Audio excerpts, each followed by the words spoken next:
Window खोलो, अरे दरवाजा खोलो, खोलो सर।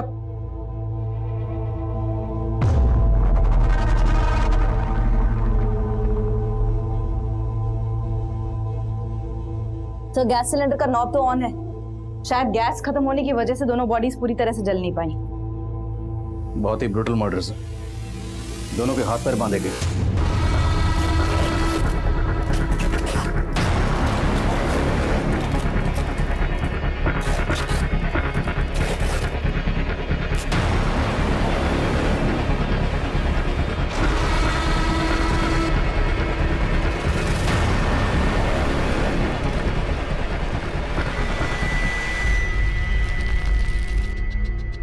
जिसने भी इन दोनों को जलाया होगा उसके दिल में इन दोनों के लिए बहुत ही गहरी नफरत रही होगी, इतनी गहरी नफरत कि उस नफरत की आग में दोनों को जलाकर स्वाह कर दिया।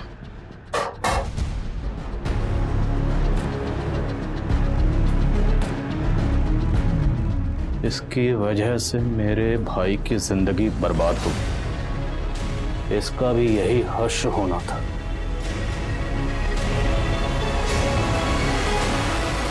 पुलिस की आंखों के सामने था एक खौफनाक मंजर। एक औरत और एक आदमी की निर्मम तरीके से हत्या की गई थी। इतनी बर्बरता, इतनी अमानवीय तरीके से हत्या की गई थी कि पुलिस के लिए भी यह दृश्य बचाना आसान नहीं था। और दीवारों पर लिखे हुए अनेक शब्द पुलिस के लिए चुनौती थे, लीड थी, या फिर उन्हें मिसलीड करने की कोई कोशिश। मैम हमको नहीं मालूम ये आदमी और औरत कौन है। तुम्हारे कहने का मतलब है कि ये दोनों इस घर में नहीं रहते थे? मैम ये घर तो सालों से बंद था, हम तो खुद हैरान है कि यहाँ लाशें कैसे पड़ी हैं।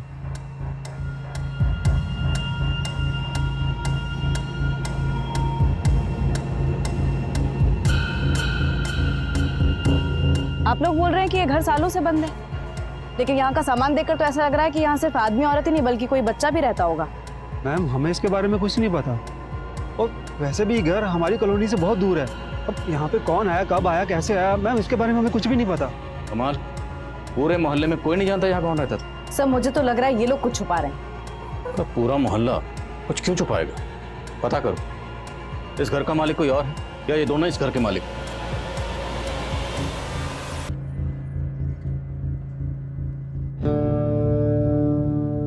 सभी थानों में इंफॉर्मेशन भेज दी गई। आओ। सर निरेश सहगल ब्रोकर है, इसी ने वो घर किराए पे दिलवाया था। किसे दिलवाया था? सर वो एक सिंगल मदर थी सर, अपने इन्फेंट बच्ची के साथ आई थी सर। उस सिंगल मदर का कुछ नाम तो होगा? नाम सर, हाँ देविका जायसवाल सर। मैडम एक नंबर प्रॉपर्टी है ये, यहाँ इतना शांत माहौल कहीं और नहीं मिलेगा इस इलाके में, और फिर बच्चे के सोने उठने में कोई दिक्कत नहीं होगी यहाँ। सर देविका को वो मकान देखते ही पसंद आ गया था सर, और सर 3 महीने से अपनी बच्ची के साथ वहाँ रहने भी लगी थी। और मोहल्ले वाले तो बोल रहे वहाँ कोई नहीं रहता था। रेंट एग्रीमेंट है तुम्हारे पास? सर वो रेंट एग्रीमेंट होने ही वाला था सर, लेकिन मकान मालिक को टाइम ही नहीं मिल पा रहा था, इस वजह से। मकान मालिक कौन है? विक्रांत पाठक सर, दिल्ली में रहता है सर। उस मकान का पूरा जिम्मा उसने मेरे ही हाथ में सौंप रखा है। भले ही रेंट एग्रीमेंट ना हुआ हो सर, लेकिन देविका ने 11 महीने का एडवांस रेंट और डिपॉजिट का चेक मुझे दे दिया था सर, जिसमें से मैंने डिपॉजिट का चेक और 3 महीने का रेंट सर मकान मालिक के अकाउंट में जमा कर दिया सर। देखो ऐसा है, उस घर में हमें कोई बच्चा तो नहीं मिला, लेकिन एक आदमी और एक औरत की लाश मिली। मामला सीरियस है, समझ रहे हो तुम? तो ये बताओ, देविका के साथ हमें जिस आदमी की लाश मिली वो आदमी कौन था और उसका देविका के साथ क्या रिश्ता था? सर मुझे उसके बारे में कुछ भी नहीं मालूम सर, जब से मैंने देविका को पोजीशन दिया मैं वहां गया भी नहीं सर। देविका का फोन नंबर और एड्रेस बताओ। सर फोन नंबर दिया तो था उसने, लेकिन सर फोन फॉर्मेट हो गया। देविका ने जो रेंट के चेक्स दिए, तो चेक्स हैं तुम्हारे पास? हाँ सर ऑफिस में रखे हैं सर। हमें उनकी जेरॉक्स चाहिए। ठीक है sir. Pandey thank you sir. नजर रखो इस नरेश पे, और देविका के अकाउंट में जो परमानेंट एड्रेस है वो निकलो। सर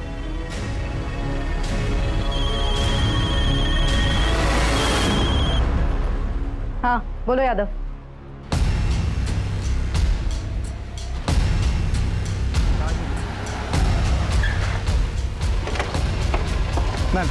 मैम ये केदार मिश्रा है, इसी इलाके का है। ये उस घर के बारे में कुछ बता रहा था जहाँ पे उस औरत और मर्द की लाशें मिली। मैम कुछ समय पहले जब मैं उस घर के पास से गुजर रहा था तो मैंने देखा कि उस घर के मालिक मिस्टर पाठक और कुछ लोग मिलकर उस घर के पीछे की तरफ गड्ढा खोदकर कुछ तो गाड़ रहे हैं। क्या गाड़ रहे? एक बड़ा सा मोटा सा बोरा था, उस बोरे में क्या था मुझे पता नहीं, लेकिन खून के धब्बे लगे हुए। उस घटना के बाद किसी को उस घर में देखा था? मतलब ये जो मर्द और औरत की लाश मिली है, क्या उनमें से किसी को देखा था? नहीं मैडम, मैंने उस घटना के बाद किसी को नहीं देखा। अब उस घर में कौन रहने आया, क्या हो रहा था, मुझे कुछ नहीं पता इसके बारे में।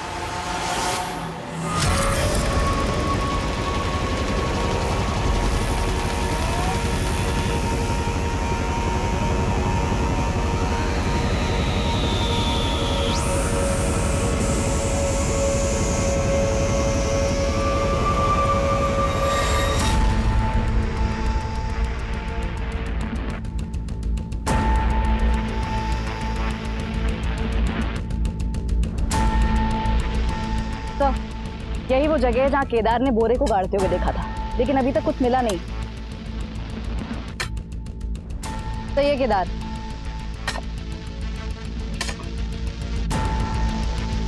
एक मिनट रुक। ओके,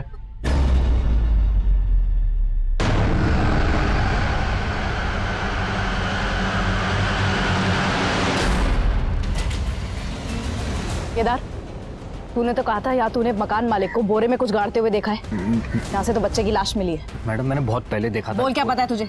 मैं सच बता रहा हूँ। ये ऐसे नहीं बोला। देख, यादव, थाने लेकर जाओ उसे, अच्छे से पूछताछ करो। नरेश ने बताया था कि उसने देविका को इस घर में एक बच्चे के साथ रहते हुए देखा था, और अब घर के पीछे ये बच्चे की लाश। तो लाश को देखकर लगता है जैसे इसे कल परसों दफनाया गया, क्योंकि लाश अभी सड़नी शुरू ही हुई है। कहीं ये बच्चा वही तो नहीं जिसके साथ देविका रह रही थी? सर, केदार भी यही कह रहा है कि उसने मकान मालिक को यहाँ बोरे में कुछ गाड़ते हुए देखा था। ये चक्कर क्या है, कुछ समझ में नहीं आ रहा। इस चक्कर का जवाब मकान मालिक पाठक ही देगा। उठाओ उसे। उस घर का मालिक विक्रांत पाठक पुलिस के हाथ लगने से पहले ही फरार हो चुका। विक्रांत पाठक मुझे जल्द से जल्द अंदर चाहिए। विक्रांत और नरेश, ये इन दोनों की मिलीभगत हो सकती है। नरेश पे भी नजर रखो। सर,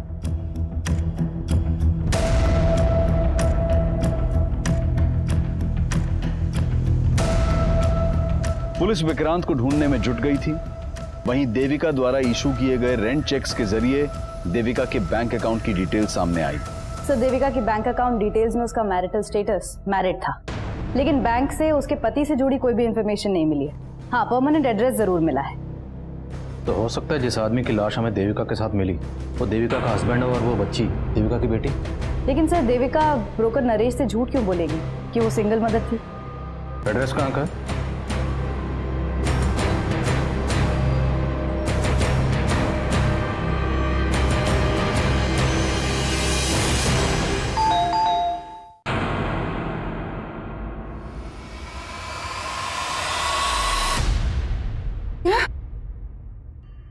देविका की लाश? जी, सिर्फ देविका नहीं, उसके पति और बच्ची की लाश भी मिली।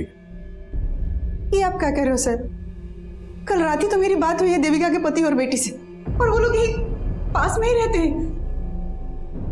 वो दोनों यहीं रहते हैं, तो देविका उस किराए के घर में क्यों रह रही थी? और वो बच्ची और आदमी कौन था जिसकी लाशें हमें मिली? मुझे ये सब नहीं मालूम। मैं खुद पिछले 2 साल से देविका को ढूंढ रही हूँ। 2 साल से ढूंढ रही? हाँ सर, 2 साल पहले देविका अपने पति और बेटी से झगड़ा करके मायके चली आई थी, और मनीष जब उसको लेने आया। ये कैसी बात कर रही हो तुम देविका? हाँ, मैं तो खुद तुम्हें लेने आया हूं यहाँ पर। ये सब करके तुम क्या जताना चाहते हो? कि तुम्हें मेरी जरूरत है? सच तो ये है कि तुम में से किसी को मेरी जरूरत नहीं। बेटा, ये क्या बोल रही है और कहाँ जा रही है तुम? अपने मन की शांति ढूंढने। यहाँ से जाने के बाद देविका ने अपना नंबर बंद कर दिया। हमने ढूंढने की बहुत कोशिश, पर कुछ पता नहीं चला। देविका का पति और बच्ची यहाँ रहते हैं, वहाँ का एड्रेस दीजिए और फोन नंबर भी।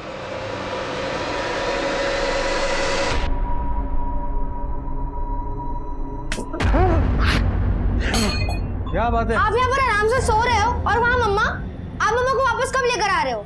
बेटा वो अब नहीं आएगी यहाँ। बताओ मम्मा क्यों नहीं आएगी? बताओ पापा, मम्मा वापस क्यों नहीं आएगी? शट अप यार। तब यहाँ पर थी तब तो उसकी परवाह नहीं की तुमने। अब मम्मी मम्मी करके मेरा कान खाती रहती है। जा अंदर जा, जा।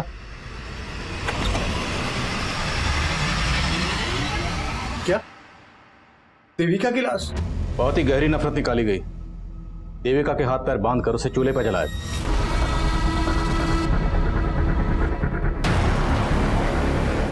और ठीक उसी तरह से एक आदमी को मारा गया और उस घर में एक बच्ची को भी गाड़ा गया। वो आदमी और वो बच्ची, ये दोनों कौन हो सकते हैं? सर मुझे कुछ नहीं मालूम। मैं तो 2 साल से नहीं मिला देविका से। लेकिन ऐसा क्या हुआ था जो देविका आपको तो छोड़कर गई, लेकिन अपनी बच्ची को भी छोड़ गई? सर दोष मेरा ही है। मैंने गलती ऐसी की थी कि जो देविका मुझे कभी माफ नहीं कर पाई। ये तुम्हारी ब्लेजर से निकले हैं जो तुम परसों अपने आउटडोर ट्रिप पे पहन के गए थे, कॉन्डम्स। देखो देविका, अब तुम कोई झूठी सफाई देने की कोशिश मत करना।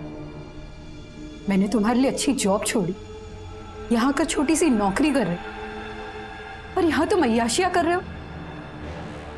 अब बस मैं और यह तुम्हारे साथ नहीं रह सकती।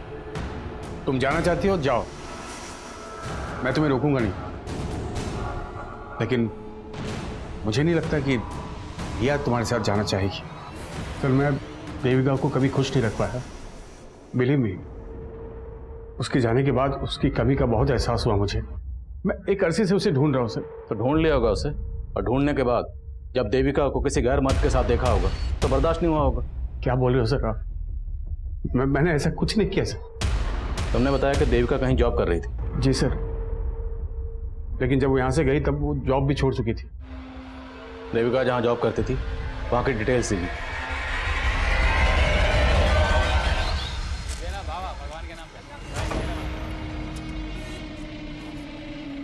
Keep the change.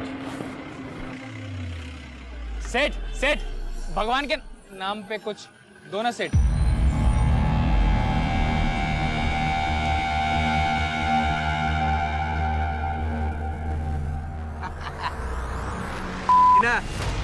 अबे आग। अरे नगीना तू, ए कालू लाली, इधर आओ इधर आओ। अरे ये क्या है? हट, छी, 10,000 रुपए का शर्ट है। और ये क्या है? हाथी का दांत है, हाथी का दांत। हाथी का दांत? अबे हाथी के छोटे बच्चे का दांत। जा। अच्छा। अबे तेरा नगीना ना अभी किसी की किस्मत का नगीना बन गया है। उसको भी चमका दिया और खुद भी चमक गया। कौन है वो जिसको चमका दिया बे तूने? सर जिस घर में हमें जली हुई लाशें मिली, उस घर के मालिक विक्रांत पाठक का फोन दिल्ली के मुखर्जी नगर में बंद हुआ था, और हमने उसके रिश्तेदारों और दोस्तों से भी पूछताछ की, लेकिन कोई क्लू नहीं मिल पाया कि वो छिपा कहाँ पे। मकान मालिक और किराएदार के अलावा पाठक और देविका के बीच में कोई और कनेक्शन? सर फिलहाल ऐसा कोई कनेक्शन सामने नहीं आया, और ना ये पता चल पाया कि दूसरी जली हुई लाश किस आदमी की है। लेकिन देविका के बैंक अकाउंट से कोई ना कोई फ़ोन नंबर तो लिंक होगा। उस नंबर की डिटेल्स निकला, शायद कोई क्लू मिले। और ये मकान मालिक पाठक, इसे हाजिर करो। एक बार ये मकान मालिक हमारे हाथ में आ गया तो हमें सर पोस्टमार्टम रिपोर्ट के मुताबिक देविका और उस आदमी को पहले नशीली दवा देकर बेहोश किया गया। घर से मिले ग्लासेस में फ्रूट जूस के साथ साथ दवा के ट्रेसेस भी मिले। बेहोश करने के बाद उनके हाथ पैर बांधकर दोनों को जला दिया गया। बच्ची की मौत धुएं से सफोकेशन की वजह से हुई। मरने के बाद उसे गाड़ा गया। एक मर्द, एक औरत और एक बच्ची, देखने में तो फैमिली लगती है, पर ये फैमिली थी या नहीं थी इसके लिए इन तीनों का डीएनए टेस्ट करवाना हो। पर मारने से पहले इन दोनों को जूस में बेहोशी की दवा पिलाई गई, तो मतलब साफ ये काम किसी जान पहचान वाले का ही है। अब ये जान पहचान वाला या तो देविका की पहचान का होगा या उस आदमी की। देविका की पर्सनल और प्रोफेशनल लाइफ के बारे में जानते, देविका के नोएडा वाले ऑफिस में चलते। ये हमारे नगीना ने बनवाया है। देखो ये भी कैसा है, पूरे 2 तोले का है और एकदम सच्ची सोने का है। हाँ, तुम्हारे नगीना को लाखों का कोई भीख दे गया है या लॉटरी लगा है? कोई लॉटरी नहीं लगा है, वो तो हमारे नगीने का दिमाग है। उसने बहुत बड़ी जुगत लगाई है। जुगत? हाँ। शांति बहन, हमको भी तो बताओ जुगत। किसी को बताना मत। वो ना शहर गया था तो वहाँ पे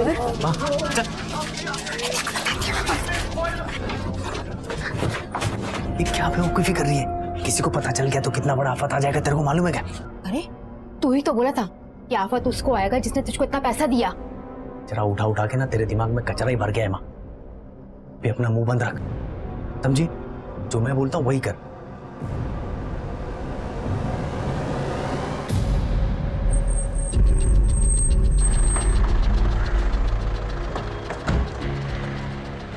सर देविका तो 2 साल पहले ही यहाँ से रिजाइन करके चली गई थी। 2 साल से मैं भी उसके कांटेक्ट में नहीं हूँ। मुझे बहुत हैरानी हो रही है कि उसकी इस तरीके से हत्या हो गई। सिर्फ देविका का ही नहीं, एक बच्ची और एक आदमी की लाश भी मिली। क्या देविका का यहाँ किसी के साथ अफेयर था? मैम, देविका का किसी से अफेयर हो ही नहीं सकता। वो तो खुद अपने पति से परेशान रहती थी। उसने तुम्हें अपने पति के बारे में कुछ बताया था? देविका का पति गोरखपुर में एक सेल्समैन की नौकरी करता था और 3 साल पहले वो नोएडा में शिफ्ट हुए थे, पर देविका उनके साथ नहीं आना चाहती थी। क्यों? क्योंकि देविका बहुत ही क्वालिफाइड थी मैम, और वो गोरखपुर में एक एरोस्ट्रेस इंस्टीट्यूट में ग्रूमिंग इंस्ट्रक्टर का जॉब करती थी। लेकिन फैमिली के लिए वो यहाँ आ गई और रिसेप्शनिस्ट का जॉब कर रही थी। लेकिन इतने सब सैक्रिफाइस के बाद भी ना उसका पति उसे इम्पोर्टेंस देता था और ना उसकी बेटी उसे समझती थी।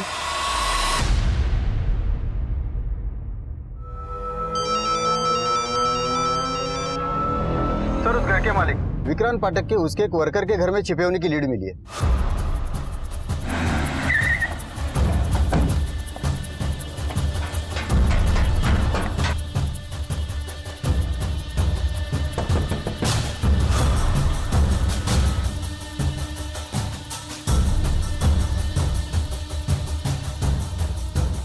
साहब, देविका और उसके बच्चे से मैं आज तक नहीं मिला, और फिर अपने किराएदार को मरवा के क्या मिलेगा मुझे?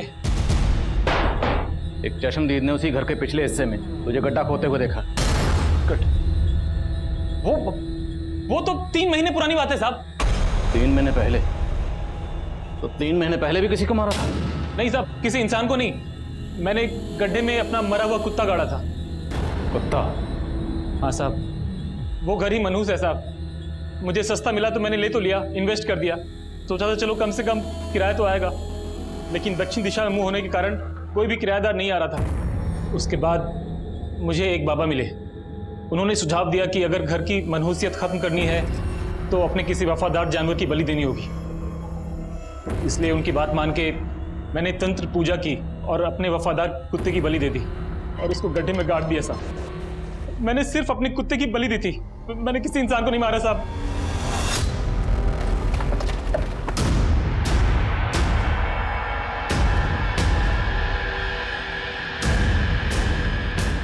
तो मैंने यहीं पे गाड़ा था।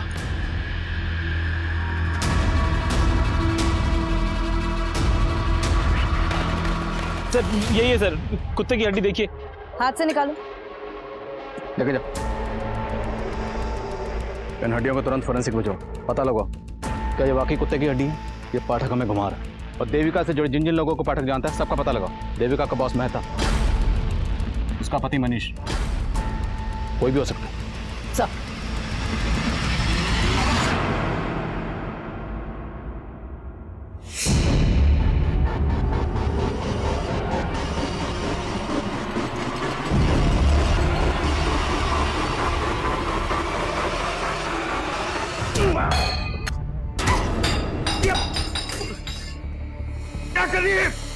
क्या करी तू?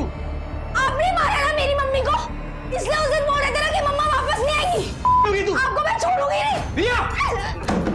रिया! तू क्या करी है? मैं आपको छोड़ूंगी नहीं पापा। तेरी हरकतें मैं अभी ठीक करता हूँ, अभी ठीक करता हूँ। चुप कर। आपने मेरी मम्मी को मारा है। मैंने नहीं मारा। मैं आपके सामने आपको एक्सपोज कर दूंगी। खोलो पापा, यू आर अ किलर। यहीं अंदर पड़ी रह तू। चुप कर, एकदम चुप चुप।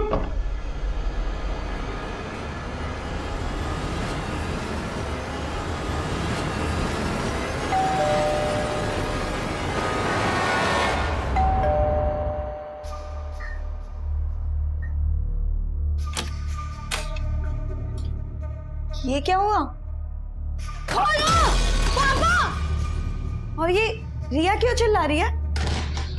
क्या बताऊं विद्या, इस लड़की ने मुझे परेशान कर रखा है। समझ भी नहीं आ रहा इसे हैंडल कैसे करूं मैं। तुम परेशान मत हो, मैं हैंडल करती हूँ।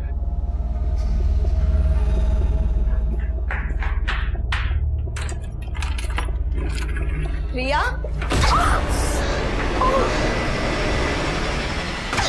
सर देविका के बैंक अकाउंट से जो नंबर लिंक था ये उसके कॉल डिटेल्स है। इसमें कई सारे नंबर शो कर रहे हैं। मैं एक एक नंबर कॉल करके देख रहा हूँ। इसमें से उन नंबर पर फोकस करो जिनसे देविका की ज्यादा बात होती थी। और सर फॉरेंसिक वालों ने बताया कि घर में से मिली हुई हड्डियां किसी जानवर की ही थी, इंसान की नहीं। मकान मालिक विक्रांत पाठक का देविका के बॉस या मनीष से कोई कनेक्शन नहीं निकला। लेकिन हाँ सर, मनीष का एक छोटा भाई है नीरज, और घर की दीवार पे भी लिखा हुआ था। तो ये मनीष का छोटा भाई नीरज गायब है? गायब तो नहीं है सर। सर एक मिनट सर, देविका के कॉल रिकॉर्ड में एक नंबर नीरज नाम के लड़के का भी है। ये देखिए, नीरज जायसवाल। मैंने इस नीरज को कॉल भी किया था, लेकिन इसने उठाया नहीं। तो तुम उठाओ इस नीरज जायसवाल। सर वैसे मैं हर साल एक नई और महंगी गाड़ी लेता हूं। तुम्हारी इस पुरानी गाड़ी का ये नंबर प्लेट मुझे बहुत पसंद आया। कितना लेगा? क्या ये नंबर प्लेट का? अरे नंबर प्लेट का नहीं भाई, पूरी गाड़ी का। आपके लिए 3 लाख रुपए। अच्छा अच्छा ठीक है। चल टेस्ट ड्राइव दे। हाँ हाँ टेस्ट ड्राइव दे। जाओ जाओ। भाग रहा है, चल चल पकड़ पकड़ चल चल। साला रुको, साला फिर भाग गया। इस बार हाथ लगाना, साले की सारी रईसी निकाल दूंगा। आओ, मनीष के छोटे भाई नीरज, नीरज नहीं निर्लज है तो अपनी भाभी को बेहोश किया, हाथ पैर बांधे और फिर जलाकर मार दिया। उसके बाद दीवार पर लिख कर गया। सर मैंने कुछ नहीं लिखा सर। लिखा तो उन्होंने मेरी किस्मत में कि मैं उनका भाई हूँ। किसने? तेरे भाई ने? ये सब तेरे भाई मनीष ने किया? कर भी सकता है सर। उन्हें सिर्फ भाभी से नहीं, मुझसे भी प्रॉब्लम थी, सिर्फ इसलिए क्योंकि मैं भाभी की बात समझता था। तंग आ गई थी भाभी मेरे भाई से। सर मैं तो कहता था भाभी से कि भाभी अगर ऐसा है तो आप छोड़ क्यों नहीं देती उन्हें, आप क्यों सह रही हो ये सब? प्रॉब्लम सिर्फ मनीष में नहीं है नीरज, प्रॉब्लम मेरी बहन में भी है। मैं सिर्फ और सिर्फ रिया के लिए रुकी हूँ। जब वो मुझे समझने लग जाएगी, मैं उसे लेके हमेशा के लिए चली जाऊंगी। लेकिन सर रिया को विद्या ने अपने फेवर में कर रखा था पूरी तरीके से। वो विद्या और मेरा भाई मनीष, उन दोनों ने मजबूर किया मेरी भाभी को, और इसलिए उन्होंने अपनी बेटी को छोड़ा सर। तब तो तू ये भी जानता होगा कि देविका कहाँ रहती थी? उन्होंने अपना नया नंबर मुझे दिया था, इसलिए कभी कभी मेरी बात हो जाती थी उनसे। लेकिन सर भाभी ने मुझे कभी नहीं बताया कि वो कहाँ रह रही थी। कभी कभी बात होती थी तो बातों में ये तो बताया होगा तेरी भाभी ने कि वो आदमी कौन था जिसके साथ वो रह रही थी। सर मुझे कुछ नहीं पता इस बारे में सर। और सर आप मुझ पर शक करके गलती कर रहे हैं। ये सब मेरा भाई मनीष और वो भाभी की छोटी बहन विद्या, ये उन दोनों का रचा वो पूरा प्लान है सर। भाभी के जाते उन दोनों ने शादी भी कर ली थी। साली साली रहती तो अच्छा था। साली जब घरवाली बनती है यही कांड होते हैं। तो तुम क्या चाहते थे? बिना किसी रिश्ते के सोती रहती तुम्हारे साथ? तो रिश्ता जोड़ा है तो भुगत। कहती थी रिया की माँ बनूंगी तो सब कुछ संभाल लूंगी। क्या खाक संभाला तुमने? हमारे सर भी फोड़ रही है और किस्मत भी।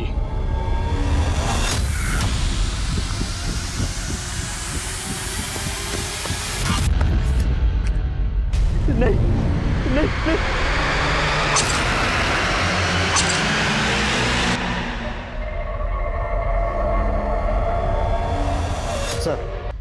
सर उस मनुष्य और विद्या को उठा के लाए। बिठा दो राम। जैन सर। जी सर।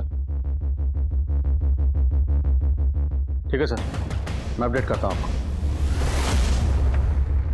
सर, देविका के कॉल रिकॉर्ड्स में एक ऐसा नंबर मिला है जो कंटिन्यूसली स्विच ऑफ जा रहा है। किसका नंबर है ये? सुरेश तिवारी। इसका फोन हत्या वाली रात उस घर के एरिया में बंद हुआ जहां से लाशें मिली थी। नंबर कहाँ का है? मेरठ। तुरंत मेरठ निकल, उठाओ इसे।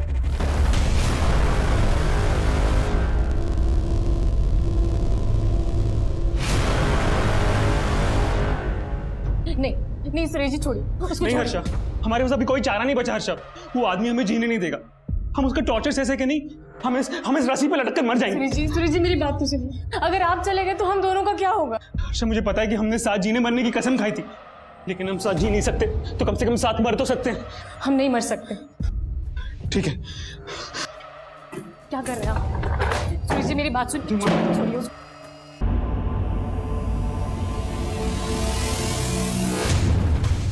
सर आप ऐसे कैसे हमें उठा कर ले आए? जैसे तू लेकर आया अपनी साली को अपनी जिंदगी में। जीजा साली से बन गए मियाँ बीवी। फिर आखिर ऐसा क्या हुआ कि नौबत एक दूसरे का सर फोड़ने तक आ गई?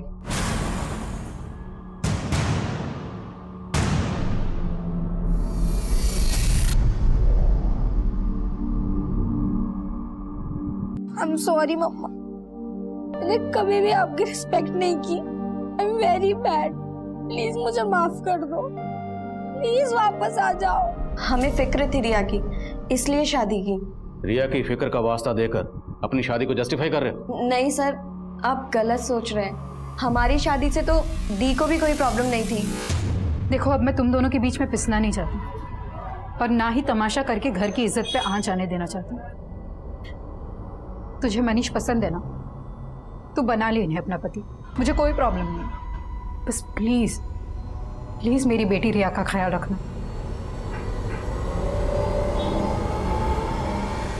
और अचानक से खुद से कहीं चली गई। अचानक से चली गई या तुम दोनों ने इसे जाने के लिए मजबूर कर दी? सर, हम मानते हैं कि हमसे भूल जरूर हुई है और इस आदमी से शादी करके तो मैं भी दीदी की तरह पछता रही हूँ। क्या? पर पछता तो मैं रहा हूँ सर, इससे शादी करके। और रिया भी तुम्हें माँ बनाए कभी खुश नहीं रही, इसने हम सबकी जिंदगी बर्बाद कर दी सर। जिंदगी तो तुमने हमारी बर्बाद की। चुप! जिस कांड के बारे में पूछ रहा हूँ ना, उसके बारे में बात करो। कैसा कांड सर? मैंने कोई कांड नहीं किया सर, मैं तो रिया की खुशी के लिए जेन्युइनली देविका को ढूंढ रहा था। तुम देविका को ढूंढ रहे थे और तुम्हारा छोटा भाई नीरज और लगातार देविका के टच में था। क्या? तेरी नौटंकी तेरे घर पे देख चुका हूँ। बोल, तेरी बीवी देविका के साथ जो आदमी रहता था वो कौन था, और वो बच्ची कौन थी जिसकी लाश हमें मिली? उन दोनों का देविका के साथ क्या ताल्लुक था? क्यों मारा उन दोनों को? क्या आदमी? कौन आदमी? आप क्या बोल रहे हैं सर? मैं किसी आदमी को नहीं जानता और मुझे तो अभी मालूम पड़ा कि मेरा भाई नीरज देविका के टच में था। हाँ सर, ये सच बोल रहे हैं, हम लोगों को इस बारे में कुछ नहीं मालूम था। सर मुझे तो लग रहा है अगर ये मनीष और विद्या का तो इसमें मनीष ने अपने भाई नीरज को फंसाने के लिए प्लान किया होगा और दीवार पे वो सब लिख दिया होगा। लेकिन मनीष अपने छोटे भाई नीरज को क्यों फंसाएगा? क्या उसे ये शक था कि उसके छोटे भाई का उसकी बीवी के साथ? बोलो। सर, सुरेश 2 साल से गायब है। और 2 साल से गायब? हाँ सर, सुरेश यहाँ अपनी पत्नी हर्षा और एक बच्चे के साथ रहता था। हर्षा तो यहाँ नहीं है। पता चला है कि सुरेश मेरठ में जल विभाग में क्लर्क था। अगर ये सुरेश 2 साल से गायब है तो इस सुरेश के नाम पर जो मोबाइल नंबर रजिस्टर्ड है उस नंबर से देविका को कॉल कौन करता था?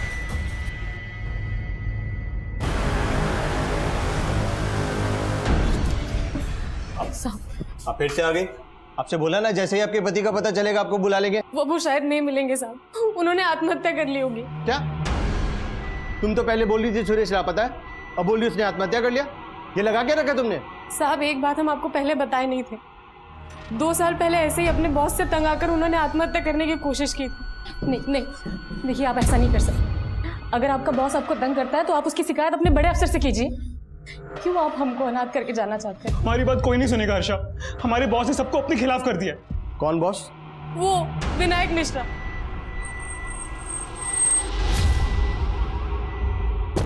हाँ मैडम, सुरेश यहाँ मेरे अंडर में ही काम करता था, लेकिन 2 साल पहले वो अचानक से गायब हो गया।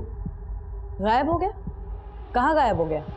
दरअसल सुरेश एक नंबर का करप्ट आदमी था, रिश्वत ले लेके उसने बहुत गबन की और मुझे तो लगता है वो इसीलिए गायब हुआ है। एक तरफ सुरेश तिवारी का बॉस विनायक मिश्रा पुलिस को यह बता रहा था कि सुरेश जल विभाग में गबन करके पिछले 2 साल से गायब हुआ था, वहीं दूसरी तरफ सुरेश की बीवी हर्षा ने एक दूसरे पुलिस स्टेशन में सुरेश की मिसिंग रिपोर्ट फाइल की थी और वो ये कह रही थी कि सुरेश ने आत्महत्या कर ली होगी। जल्द ही ये जानकारियां दोनों पुलिस स्टेशन के बीच साझा हो गई और सुरेश की बीवी को उस आदमी की लाश की शिनाख्त के लिए बुलाया गया जो विक्रांत पाठक के घर में एक महिला और बच्चे की लाश के साथ मिली थी। तो आप कह रही हैं कि ये लाश सुरेश की?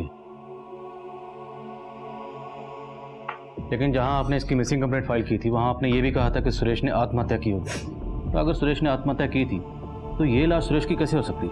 हम अपने पति की लाश को पहचानने में धोखा नहीं खा सकते।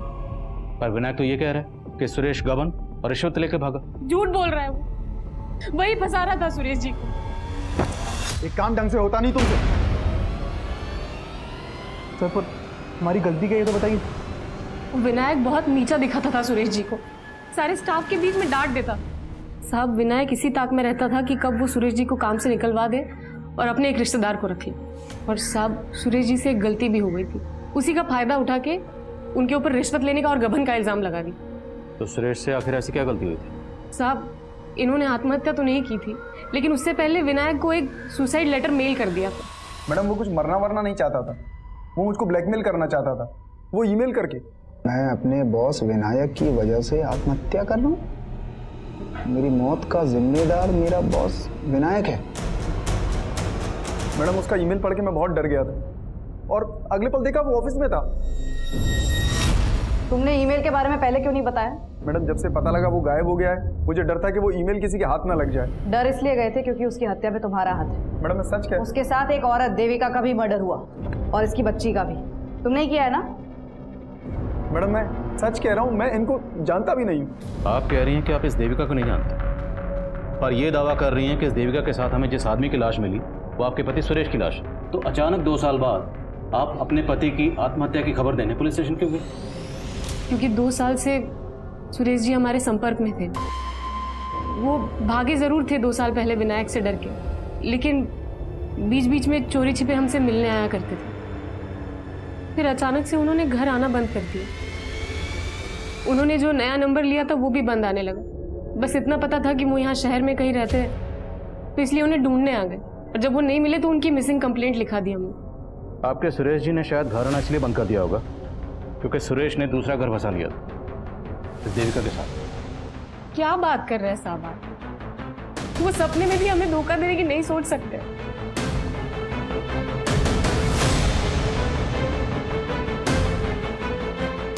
सर ये औरत दिखने में जितनी सीधी है, विनायक उतना ही चालाक है। पहले ये केस देविका से कनेक्टेड लग रहा था, लेकिन अब लग रहा है कि ये केस इस सुरेश से भी कनेक्टेड है। सर मैंने चेक किया, सुरेश का बैंक अकाउंट उसी बैंक में था जिसमें देविका का था। इनफैक्ट सुरेश ने एज अ गारंटर किसी नगीना नाम के आदमी का बैंक अकाउंट भी उसी बैंक में खुलवाया था। इस नगीना का इन कत्ल से क्या ताल्लुक है?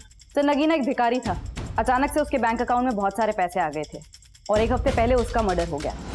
नगीना मर्डर केस विनोद नगर पुलिस इन्वेस्टिगेट कर रही है। वो लोग भी हैरान थे कि अचानक एक भिखारी के पास इतने पैसे कहाँ से आ गए, और जब उसके बैंक अकाउंट होने की बात पता चली तो उन्होंने मुझे कॉन्टैक्ट किया। लेकिन इस नगीना का मर्डर किसने किया? सर विनोद नगर पुलिस को भोलू और कालू नाम के आदमियों पर शक है। ये नगीना के साथ भीख मांगते थे। लेकिन सुरेश एक भिखारी का बैंक अकाउंट खुलवाने के लिए उसका गारंटर क्यों बनेगा? और भिखारी के अकाउंट में इतने सारे पैसे, और दोनों का मर्डर भी हो जाता है। इस नगीना का कोई जान पहचान का है, कोई रिश्तेदार कोई भी? नगीना की माँ शांति कचरा बीनने का काम करती है। साहब हमारे नगीना को भोला और कालू ने मारा और अब हमें यहाँ ले आए। तो मैं इसलिए लेकर आए कि तुम्हारे बेटे के पास इतने पैसे कहाँ से आए जो बैंक में अकाउंट खोला, और पहले उसके अकाउंट में लाखों रुपए रहते थे, अब 1 पैसा नहीं। कहाँ गए बोलो? साहब वो सारा पैसा निकालकर घर में छिपा दिया था। और पैसे आए कहाँ से थे? वो एक आदमी ने उसे दिया था और उसका खाता भी खुलवाया था साहब। ये था वो आदमी? नहीं साहब, हम नहीं जानते कि वो कौन था। हमारा बेटा ही मिला था उससे। अरे सेठ लोग के पास है ना, पैसा छुपाने के लिए जगह नहीं रहता है, इसके लिए मेरे जैसे लोग को ढूंढते। उसने मेरा अकाउंट खुलवाया ताकि अपना काला पैसा सफेद कर सके। लेकिन बेटा सफेद खाने से हमारा क्या फायदा? अरे माँ, वो मेरे अकाउंट में पैसा डालेगा, थोड़ा खुद लेगा, बाकी अपना। अरे उसने बोला है मुझे नौकरी भी लगाएगा। नगीना का किस्मत बदल गया था, तभी भोला और कालू से चिढ़ते थे, इसीलिए मार डाला उसको। अब आप हमें छोड़ दीजिए और उनको पकड़िए। सर अगर हम नगीना की माँ का भरोसा कर भी ले तो सवाल ये उठता है कि सुरेश नगीना को इतने पैसे दे कैसे सकता है? कहीं उसके रिश्वत और गबन के पैसों की कहानी तो नहीं? लेकिन सुरेश मर चुका है, तो मुमकिन है ये पूरा का पूरा खेल कोई और ही खेल रहा, और हमें उस खिलाड़ी को ढूंढना है जिसने सुरेश के जरिए नगीना का बैंक अकाउंट खुलवाया। नगीना मर्डर केस सामने आने के बाद साजिश की कई गहरी परतें नजर आ रही थी, जिनके जवाब ढूंढने के लिए पुलिस ने कल्लू और भोलू की तलाश तेज कर दी, और पुलिस के खबरी नेटवर्क ने जल्द ही कल्लू और भोलू की मौजूदा ठिकाने का पता लगा लिया।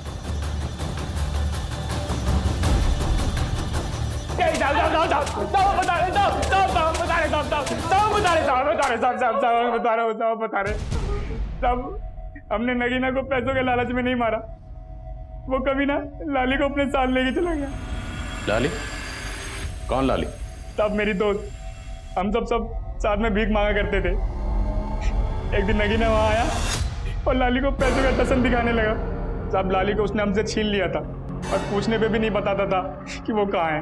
लाली कहाँ है बे? बोल। अरे कितनी बार बोलूं, मुझे नहीं पता। साले बता, नहीं तो यही काट दूंगा। बता बता।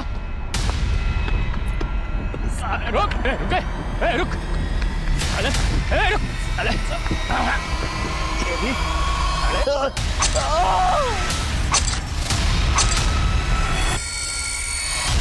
लाली का पता चला? नहीं साहब।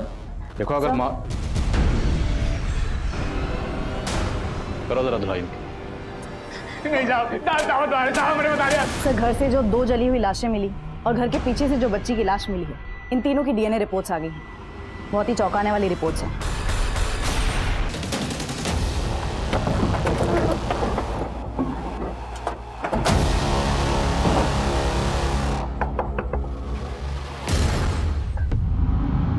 हमसे दूर जा रही हो पर दिल से कभी दूर नहीं होगी।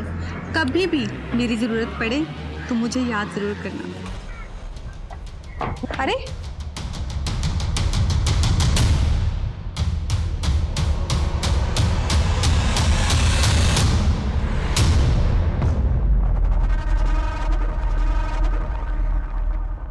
रिपोर्ट से पता चलता है कि बच्ची का डीएनए सुरेश के डीएनए से तो मैच करता है, पर देविका से नहीं।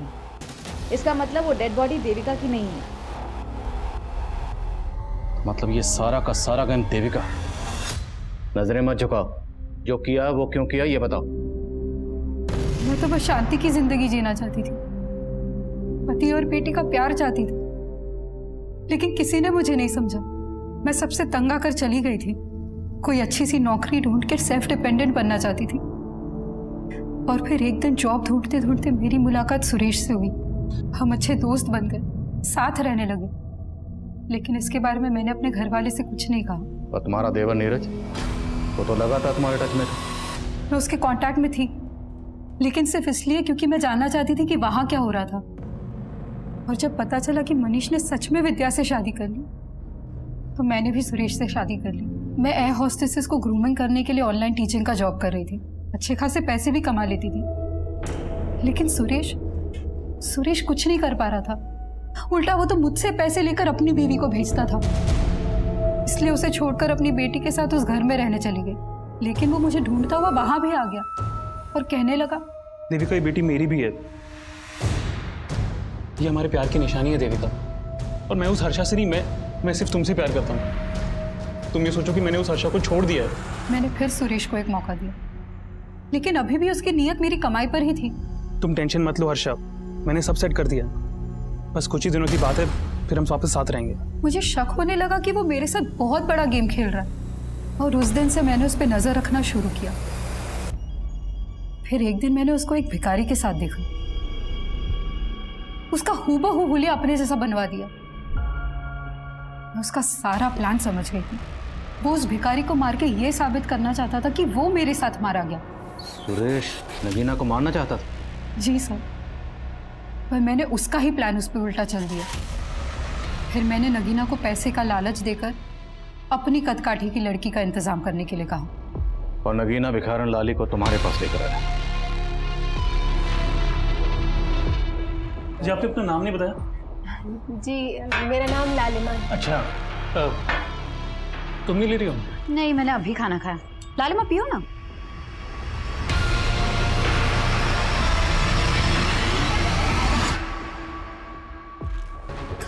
दोनों बेहोश है, जल्दी जल्दी हाथ पैर बांधो।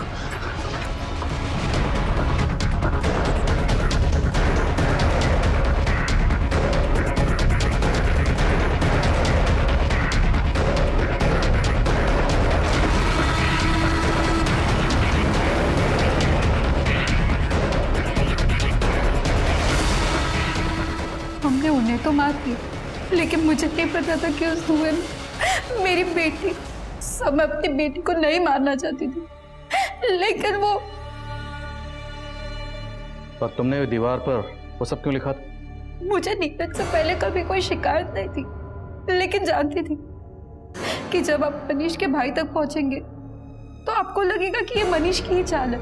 और मैं मनीष को फंसाना चाहती थी, उसे बर्बाद करना चाहती थी। आज सिर्फ और सिर्फ उसी की वजह से मेरी जिंदगी बर्बाद हो गई। तुम्हारी जिंदगी खुद तुम्हारी वजह से बर्बाद हुई।